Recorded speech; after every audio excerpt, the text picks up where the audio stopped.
দেখো এই যে আমাদের টিমমেটটা আমার কিল চুরি করার জন্য আমার কিসে কিসে ঘুরতেছে, আমার যে রাগ হইতাছে রে ভাই। আমি এখানে আমার ক্যারেক্টারটা ইউজ করে এনিমিকে ড্যামেজ দিতে থাকি, আর দেখো ওরে আমি নক করছি, সাথে আমিও নক হয়েছি।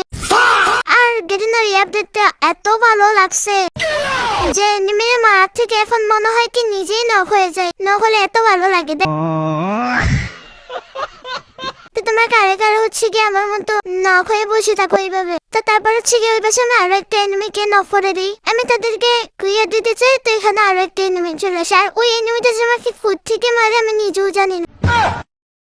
তো নেক্সট রাউন্ডে চলে আসে, আর এখানেও হচ্ছে গিয়া একটাকে আমি নক করে দেই, আরো একটা চলে আসে, ওটাকে আমি মারতে পারি নাই। তো এখান থেকে আমি ওই মেসির ফুটবলটা ইউজ করে নিচে নামলাম। দেখি যে তারপর দেখি যে একটা এনিমে হচ্ছে কি আমাকে রাশ দেয়, আর আমি তাকে ক্লিয়ার দিয়ে। আর গাইস তোমরা কিন্তু অবশ্যই কমেন্টে বলে যাবে যে কে ফোন দাও সাপোর্ট করো, ওকে? আমি কিন্তু আর্জেন্টিনা।